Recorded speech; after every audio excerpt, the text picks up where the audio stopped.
Yo.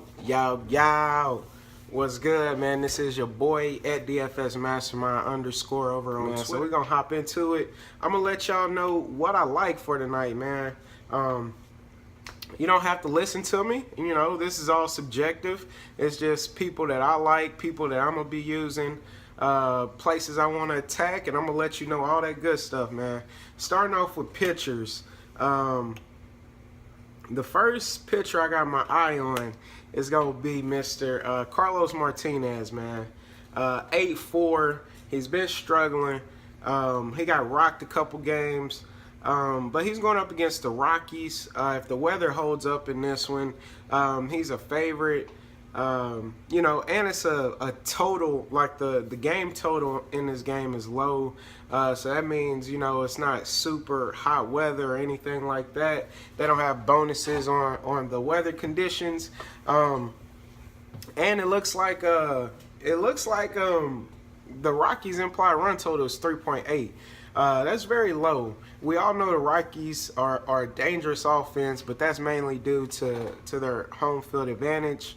They play at the absolute best hitting environment in the MLB. On the road, they're not as good, man, and they also strike out a lot. Carlos Martinez, at the beginning of the year, everybody was in love with him. This guy was like 12K every week.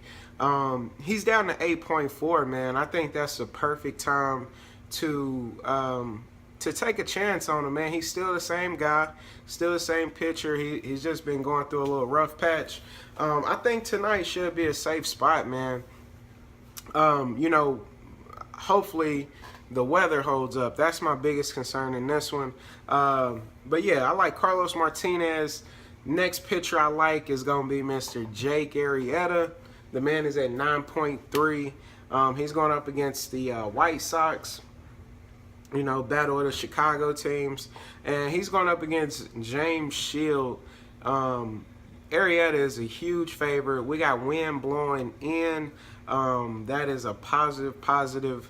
You know, that's a plus for pitchers in this one. It helps neutralize a little bit of the power. You know, the White Sox are decent, man, but their implied run total for tonight is 3.6. I'm not seeing too much to scare me. I like Jake Arrieta. I like how he's been pitching as of recently. And the bottom half of this lineup, man, should be strikeout city. You know, we got some fill-in pieces, man. Some real deal backups, you know, in the starting rotation for tonight. That lineup is not confirmed, though, but it's a projected lineup. If this lineup stays like this, man, I'm going to be all over it. And another plus, man, the Chicago White Sox, since the line opened, it's been going down, man. So I'm going to just continue to keep my eye on that. Jake Arrieta is a heavy favorite, like I said. He should be in a good spot, man. So I'm rocking with him. And Carlos Martinez. Another guy I wanted to throw in is going to be Steven Matz, man. And it's just the basic. We're going up against the Padres. Padres strike out a lot. Padres are worse against left-handed pitchers. The Padres lineup doesn't look scary. Steven Matz is at 7.7, decent, fair price. And yeah, he's been more of on an uptick as of recently. So that's another pitching option. And I believe that's going to do it, man. Those are the pitchers I'm looking at for sure. Yu Darvish is worth talking about. I think he's definitely in a good spot. But, you know, that price tag, 12.1 in this hitting environment. It's 101 degrees out there in Texas. Arlington is a huge, basically just like a home run derby, man. Like, anybody can get it in. Any team, when you go to a positive hitting ballpark like this, their run total shoots up, man. So I do like Yu Darvish, man. I think he could, you know, maybe work some magic, but I'm not willing to pay that price tag for the situation, so I'm going to avoid him. Carlos Carrasco is definitely in play.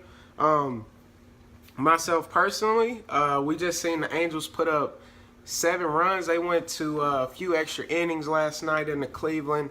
Angels game. I'm gonna kind of just stay away from this, man. I don't think he's necessary.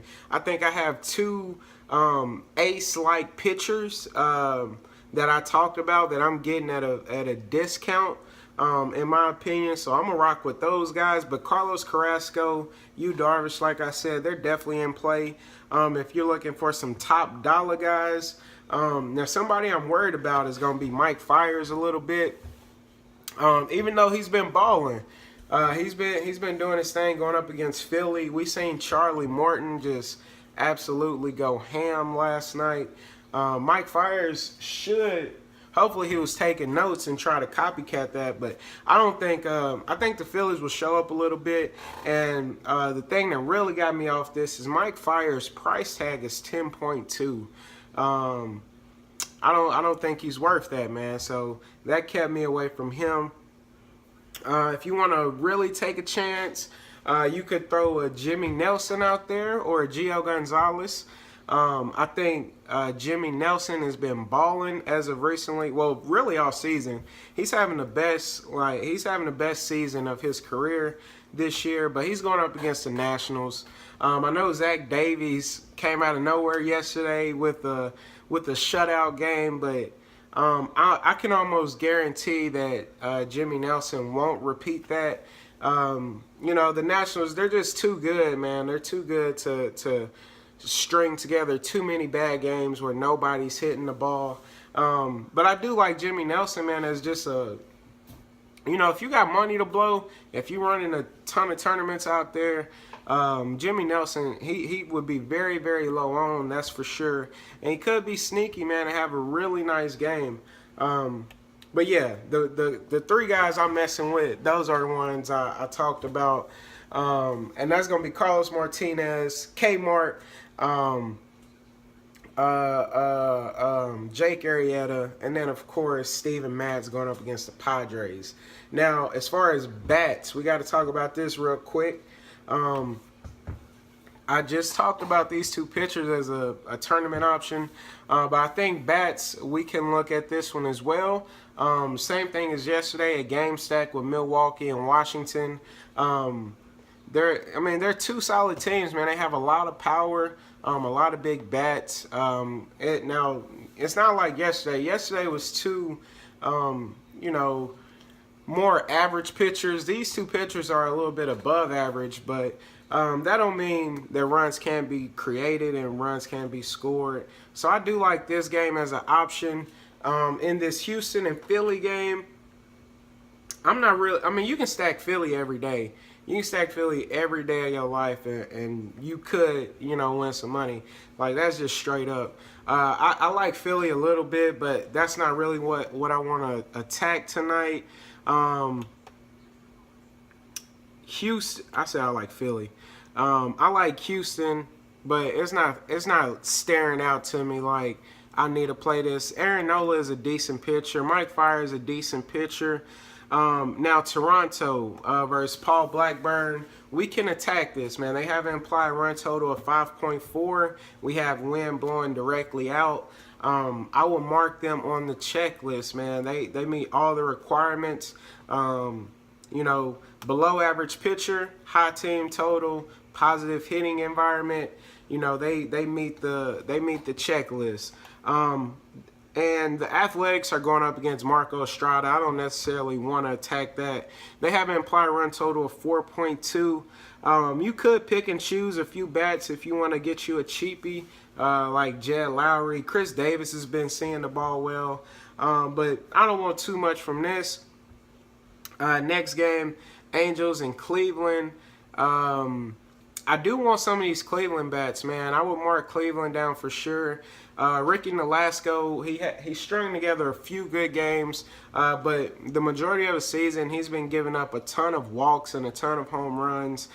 Cleveland has an implied run total of 5.5, and you know, Cleveland has just been balling, man. They've been putting up a ton of runs. Edwin Enarcarcion, I can never say this dude's name. Edwin Enarcarcion, I can't say it, man. I got a speech impediment. But you know, that's another video. I ain't gonna get too much in my personal life, but I can't say this man's name. Y'all know who I'm talking about. The first baseman for the Cleveland Indians. He's definitely in play. Been seeing the ball very well. A lot of their bats, man. Brantley, you can stack this team up for sure. It's a good spot for them. Next game, the Royals in Detroit, 4.9 to 5.2. Ian Kennedy versus Anibal Sanchez. In this game, I'm not really... It actually makes for a good game stack, man. If you wanted to do that, I can see the merit in that. But as far as anything like flashy, I'm not saying anything to catch my eye. It's not a must-have.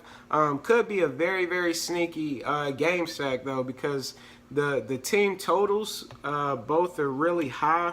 Anibal Sanchez had a really good start his last time out, but I'm sure he will regress a little bit. But yeah, I'm not super anxious for this one. But definitely a few, if you can find a few options, man, like Miggy, he's still underpriced, dude. Miguel Cabrera should be more expensive than what he is. Victor Martinez has been hitting the ball well. You got Alex Presley in the 2-hole at 2.7. That's very cheap. That's a cheap option. And we all know Ian Kennedy gives it up, man, for sure. So that's something to look at. And then some of these lefties, man, versus Anibal Sanchez, Hosmer, Moustakas. I would feel bad if I recommended Moss, especially when he costs 3.9. I don't think he's worth that, but he could be in play, man. And then, of course, Lorenzo Cain, dude. He's a very, very solid hitter, always underpriced. I find myself on Lorenzo Cain a lot. But I think this is a good spot, for a sneaky game stack. Teams that I want to stack up, you can add the Texans on that list. Yesterday they went ham. They going up against Jose Urena. Texas have an implied run total of 6 runs, man. So it's a no-brainer. Arlington is hot as hell. Texas has been hot, so stack them up. And then my favorite stack of the night is going to be probably the Cubbies, man, to be real with you. I know I was saying we got wind blowing in, and that can kind of neutralize the power. But James Shields, he sucks, man. Like, he hasn't been good. He's been giving up a ton of runs every time he's on the mound. So I'm going to stack the Cubbies up. They have implied run total of 6 as well. Yeah, man, they're definitely my favorite stack. I don't want any of the White Sox. I said I was going with Arrieta. Don't want any Rockies. Don't want any Cardinals either, I don't think. Jeff Hoffman is okay. I'm not seeing too much out of that team. Now, sneaky stack. Another sneaky stack is going to be the Minnesota Twins, and their run total is at 3.8. So a lot of people will just completely overlook this team, but they're going up against Brock Stewart. He's a reliever turned starter. A late night hammer, man. I love games like this. And I just think the Minnesota Twins is going to shake it. Their run total is going up. It opened at 3 for some reason, which is very weird. Brock Stewart is not an elite arm like that, so I don't even know why he was getting love like that. But I think the Minnesota Twins could definitely be very, very sneaky. And then the last game, man, Steven Matz is who I'm rocking with. But that's going to do it, man. So pitching, we got Arrieta, we have Kmart, and then we have Steven Matz. Stacks, we have Cubbies, Texas, and Toronto as my number 3. My top 3 stacks as far as individual stacks. I think the Royals in Detroit could be a very sneaky game stack. And then give me some Minnesota, man, as a under the radar stack. That's gonna do it for your boy. I'm out of here, man. This is your boy at DFSMasterMind_. Hit me with a thumbs up, a like, hit the subscribe button. Mess with me, man. I appreciate the love. Y'all bless up. Let's cash out.